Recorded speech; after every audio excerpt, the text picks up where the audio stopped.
Espoir TV. Serigne Mourtala Faye, président de l'amicale des étudiants ressortissants de Kaolack. Nous tenons à informer, à alerter et à interpeller la communauté nationale et plus particulièrement la population kaolackoise de la situation précaire et préoccupante des étudiants ressortissants de Kaolack à l'université Gaston Berger de Saint-Louis. Aujourd'hui, nous le savons tous, l'université Gaston Berger est confrontée à un manque criard de logement. Face à cette situation, les amicales restent la seule issue où les nouveaux bacheliers ont pour pouvoir avoir un habit. Or, depuis 2 ans, l'amicale des étudiants ressortissants de Kaolack n'a reçu ni subvention venant de la mairie de Kaolack, ni du conseil département, encore moins des bonnes volontés. Cette année-ci, nous avons reçu plus de 150 nouveaux bacheliers qui se retrouvent actuellement sans logement. Donc, il faudrait comprendre que si des interventions urgentes ne sont pas faites, ces nouveaux bacheliers-là, ces jeunes diplômés-là vont devoir abandonner les études universitaires. Nous appelons ainsi les autorités, à savoir le maire de Kaolack, M. Serigne Mboup, le président du conseil départemental et les bonnes volontés de la région de Kaolack à venir en aide l'amicale des étudiants ressortissants de Kaolack, ne serait-ce que pour avoir un logement ou abriter les nouveaux bacheliers. Enfin, nous tenons à rappeler que les subventions ne sont ni un faveur, ni un bonté morale, mais il s'agit d'un droit. Car au niveau de la décentralisation et au niveau des gouvernances locales, il y a ce qu'on appelle les dépenses obligatoires qui sont énumérées par le législateur et ce qu'on appelle les dépenses facultatives. Cette dernière est logée ce qu'on appelle les subventions. Et ces subventions-là sont au même titre que les subventions qu'on octroie au niveau des ASC. Il faut savoir que l'ARK, à savoir l'amicale des étudiants ressortissants de Kaolack, c'est une structure reconnue qui a été fondée depuis 1997. Et cette structure-là regroupe en son sein plus de 1000 étudiants. Donc, nous rappelons encore une fois à monsieur le maire, aux bonnes volontés, de venir en aide l'amicale des étudiants ressortissants de Kaolack, ne serait-ce que pour avoir ce logement ou ne serait-ce que pour avoir les fonds pour aider les nouveaux bacheliers. Pour terminer, nous appelons monsieur le maire Serigne Mboup, lui qui se proclame d'être ce qu'on appelle un ndongo daara, à venir en aide ñun ñi nga xamantene lañuy woyé les ndaw daara, à savoir les étudiants.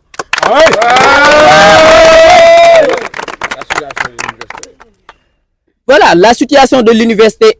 nous le savons tous. L'université actuellement est confrontée à un manque de logement. L'université compte plus de 24 000 étudiants. Et aujourd'hui, si on ajoute les 6 000 nouveaux bacheliers, cela veut dire que nous allons atteindre forcément les 6 000 étudiants. Et que le nombre de lits, c'est-à-dire la capacité d'occupation ici, ne dépasse pas les 6 700 lits. Donc, c'est l'université en même qui est en manque de logement. Mais les étudiants restent les moyens, les autres alternatives qui peuvent aider les nouveaux bacheliers, qui peuvent aider même certains étudiants. Parce qu'aujourd'hui, il y a de la promotion 30, certains étudiants qui n'ont pas jusqu'à présent de logement. Donc, si on ajoute cette année-ci 150 nouveaux bacheliers, cela signifie tout simplement que nous n'aurons pas de logement pour ces nouveaux bacheliers-là. Je pense que c'est la situation de l'université et nous le comprenons tous, le ministre le comprenne, les autorités le comprennent, à savoir le directeur du COUROUS et les étudiants même comprennent cette situation-là. C'est Serigne Mourtala Faye, ñun ñoy ndaw ñi nga xamantene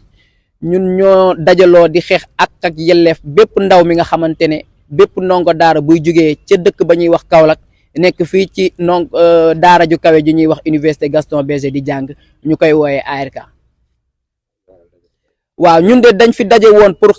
wax pour yëgal suñu papa yi suñu yaay yi pour yëgal ñi nga xamante ne ñoom ñooy autorités yi nekk Kaolack que ne actuellement ndaw université Gaston Berger yi nga xamante ne ñoo nekk fii nii jóge Kaolack di jàng ñi ngi rencontrer ay problèmes yu bëri ñi ngi jànkonteeg ay difficultés am nañ ay problème logement tey jii nii ñaari at a ngi nii amul benn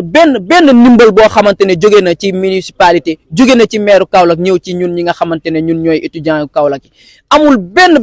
ndimbal bi nga xamante ne jóge na ci ñi nga xamante ne ñoom la ñuy wooyee ay borom daraja yi nga xamante ne ñoom ñoo nekk foofu ca Kaolack. Donc tey jii ñi leen di yëgal kan seeni doom yi ñi ngi jóge foofu di ñëw waaye wallaay amul fu ñu leen di dugal amuñ sax fi nga xamante ne fa la ñuy fanaan donc ñu ngi leen di woo ci ñu ñëw jàppale ñi nga xamante ne moom mooy seeni ndaw yi nga xamante ne ñoo nekk ci université Gaston Berger fi may jeexalee nag mooy gis nga subvention bii nga xamante ne moom la ñuy laaj du lu ñuy ñaan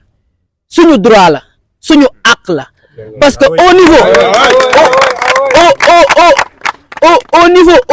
au niveau des finances locales dafa am li nga xamante ne moom la ñuy wax des dépenses te ci dépenses yooyu ngeen di gis dafa am dépenses yi nga xamante ne moom la ñu jagleel li nga xamante ne mooy volet social ci volet social boobu bu ñu demee bay jox ay ASC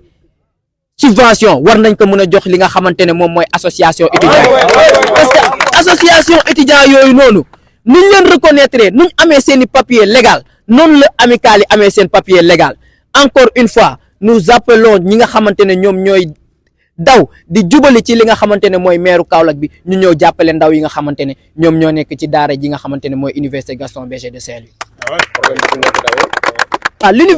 L'université Gaston Berger tey jii nii dafa dépassé capacité bi nga xamante ne moom la am pour pouvoir indi fi ay ndongo daara université bi boo seetloo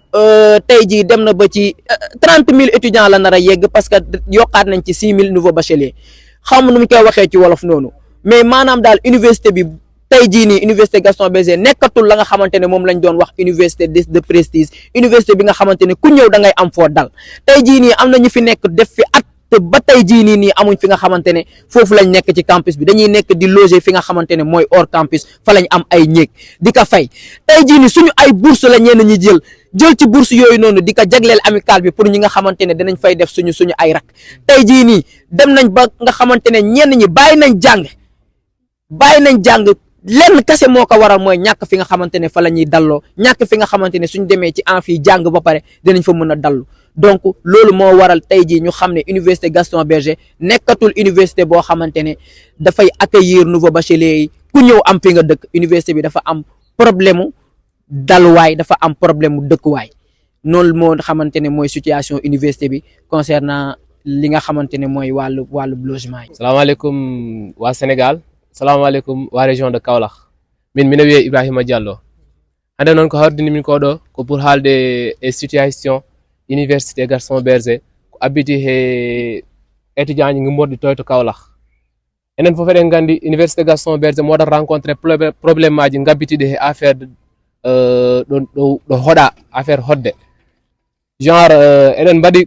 enen fof eɗen jiiya wonde nam depuis des années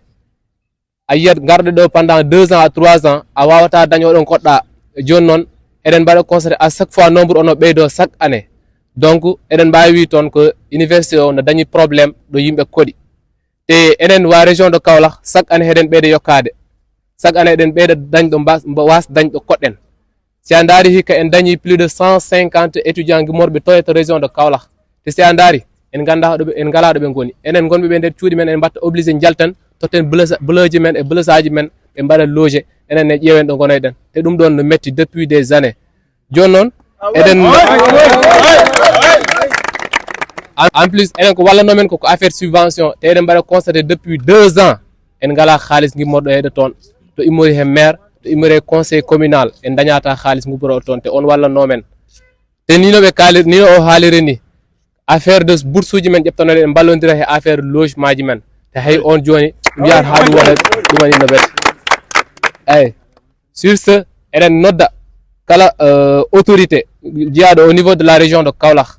les présidents du conseil communal monsieur le maire Serigne Mboup ɓe gara e balla men he autre situation dara no jaltirɗen hen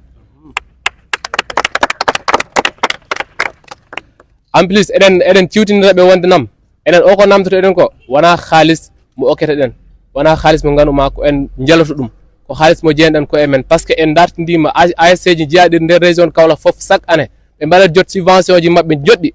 ɓe mbaɗa jot subvention mabɓe te enen ga probléme on dañƴen en poti hebde haalis men en toraki en ñagaki koko jiiɗen namdoto ɗen. Espoir TV, la voix des étudiants. Abonnez, aimez, partagez et likez la vidéo.